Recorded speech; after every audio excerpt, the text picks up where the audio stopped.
Tiger sightings have always fascinated human beings, and on our very first safari in Ranthambore, we got something we could have only dreamed of. We saw not just one, not two, but 5 tigers in a single safari. And not just any tigers, these were all from the same royal bloodline, a legacy that began with the legendary tigress Machli. We had read about Ranthambore, seen all those documentaries, the legends of Machli, the queen of the lakes, Arrowhead, her fierce granddaughter, Riddhi, Siddhi, Badal, the royal bloodline that rules the jungle today. But seeing them with our own eyes, walking, resting, marking their territory, it felt surreal. We watched as Riddhi patrolled her territory, Badal moved with quiet dominance. This wasn't just another jungle safari. It was a front row seat to the royal legacy of Ranthambore. 5 tigers from the same dynasty. And you think this was the climax of our day? No, Ranthambore wasn't done with us yet. Because what happened next, none of us were ready for. A tiger locked eyes on its prey. A hunt, a heartbeat, a wild moment we will never forget. Welcome to Ranthambore.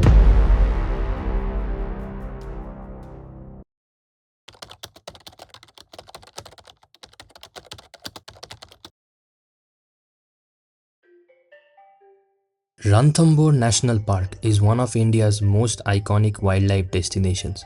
Located in the Sawai Madhopur district of Rajasthan, the park spans a massive area of around 1,334 square kilometers, divided into 10 zones, currently home to a total of 77 tigers. Zones 1 to 5 are the core zones located within the heart of the park, known for the best tiger sightings. Zones 6 to 10 are buffer zones, added later and now increasingly rich in wildlife action too. Ranthambore is world famous for its population of wild Royal Bengal tigers, and over the years it has been home to some of the most legendary big cats in India. The most iconic of them all was Machli, who was awarded in 2016 for being the most photographed tigress in the world and the only tiger to have killed a crocodile. Her legacy continues through her daughter Sundari and then her granddaughter Arrowhead, followed by the next generation like Riddhi, Siddhi and the rising male Badal. Interestingly, Ranthambore has always been known more for its tigresses than their male counterparts. The females here have ruled territories, raised cubs successfully and left behind powerful bloodlines that continue to dominate the forest even today.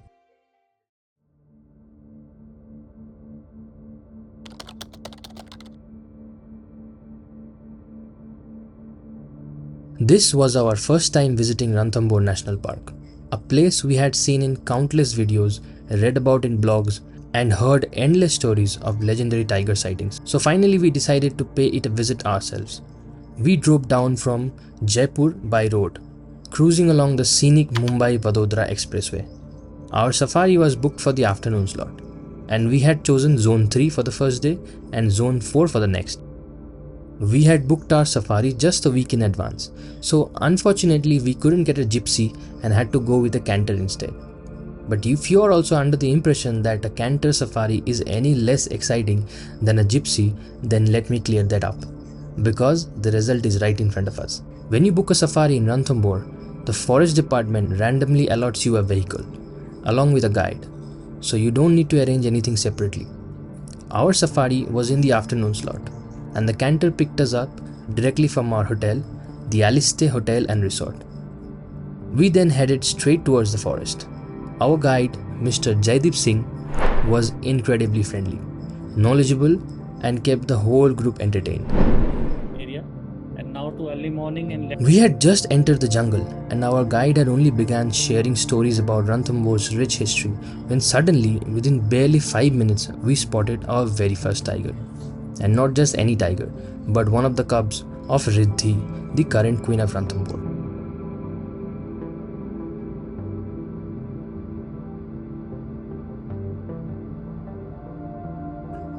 Regal, dashing and fearless, such was our prince. This tiger hasn't been named yet because he's still under 3 years old. In Ranthambore, tigers are officially given a number by the forest department only after they survive the first 3 crucial years of their life. As for names, those aren't official. They are usually given by the local guides and drivers to help easily identify and refer to them during safaris. He walked calmly from a nearby lake, crossed the path right in front of us, and then stepped into a vast stretch of open grassland. From there, he disappeared briefly into a denser patch of the jungle, only to return and cross the safari vehicles once again. The way he walked, bold, calm, and graceful, he clearly had no fear. It was a true royal in the making. Every vehicle was circling, trying to keep up with him, but this young tiger wasn't performing for anyone. He was simply being king of the ring. In all this excitement and thrill of watching the young prince, we almost completely missed someone equally iconic, his grandmother, the legendary Arrowhead, who was resting quietly in the adjoining bush. She was lying there camouflaged, blending so perfectly with the dry grass that none of us noticed her at first. It was only when someone from another gypsy pointed out her presence that we realized we were in the company of not just one but 2 generations of Ranthambore royalty at the same spot. And then the young prince walked back towards the lake and sat there, probably trying to rest after giving us a majestic roadshow. Still buzzing with the thrill, we decided to move further inside the jungle and continue the safari. Along the way, we spotted plenty of other wildlife: graceful spotted deer, massive sambar deer, crocodiles basking near the water, a variety of birds, and of course, vibrant peacocks adding their charm to the landscape. And just when we thought the action had slowed down, we stumbled upon another surprise: his sibling. This was another male cub of Riddhi. This sighting turned out to be even more epic than the first. At first, we spotted him cooling off in a lake, half submerged in water, trying to escape the scorching afternoon heat.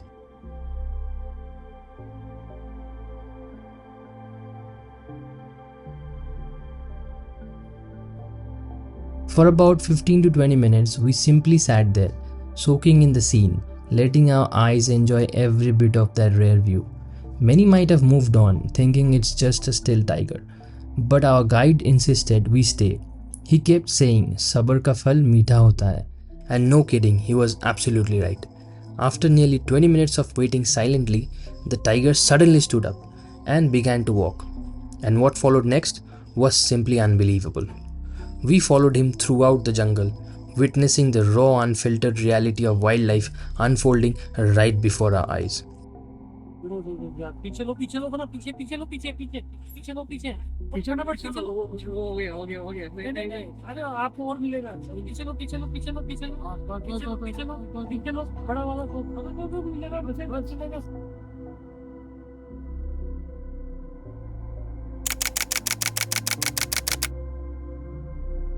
We even saw him casually taking a piss in the woods, which, let's be honest, didn't feel very royal at all. This one clearly needs a few public behavior lessons from his elder brother on how to carry the royal legacy. I was standing right at the front of the canter, eyes locked on him, and in the middle of this wild thrill, there was a one spine-chilling moment when he suddenly paused, looked straight at me, and held that gaze for just a second. And in that split second, no lie, I was shit scared. Then he slowly moved away, disappearing deep into the woods. And some said he might be crossing into Zone 4. So we thought maybe, just maybe, we would spot him again tomorrow in Zone 4. But guess what? The best part of the entire safari was still waiting for us. We had moved barely a few meters when someone suddenly pointed out and shouted. The tiger had spotted a deer, and what followed was pure wild drama. We witnessed how a tiger locks its eyes on the target, how it silently analyzes every moment, how it keeps its body low and steps softer than a whisper. He began to close in slowly, inch by inch. And then came the chase. The energy, the explosion of speed, it was electrifying. But just before the final leap, something went off. The deer had sensed him a moment too early and sprinted off. He missed. The prey escaped. And the tiger? Well, he paused for a moment and then sulked away into the trees, clearly disappointed. That deer got a second life that day, no doubt. And honestly, it was probably because this young prince is still just 2 years old. He hasn't fully mastered the art of the hunt like his mother yet. Still learning. And while the tiger walked off in silent frustration, the deer stood at a distance, calling out loud, as if it had just cheated death and wanted the whole jungle to know it had escaped the jaws of an apex predator in its own territory.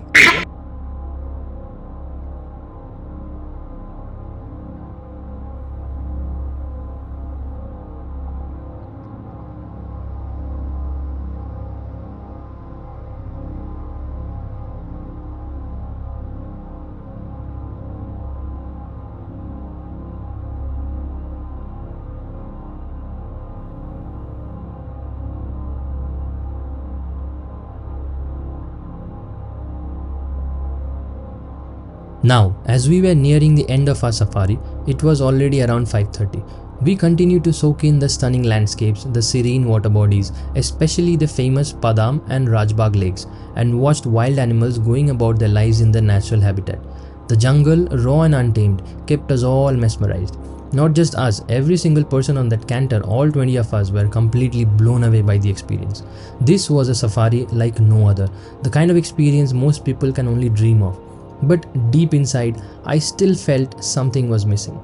We had seen everything the jungle is known for, its beauty, its thrill, its wildlife, but not her, the queen. The mighty tigress we had heard so much about. I was silently hoping for just one glimpse of her. I had that one last wish, to see the queen herself. And guess what? Our luck that day was off the charts. Up ahead, there was another small water body where we spotted Riddhi's daughter, sitting calmly in the water, cooling off. At this point, we had already seen 3 of our cubs, the entire next generation. But 5 minutes later, just when we thought that the show was over, the queen herself emerged from the shadows. She had been right there all along, sitting beside the young princess, but none of us had spotted her, because a queen knows exactly when to reveal herself, and maybe that's why she's a queen. And honestly, I felt like she had heard my inner cry. Riddhi, in all her royal glory, she walked right beside us, giving us a full minute-long show, slow and graceful. I couldn't have asked for anything more.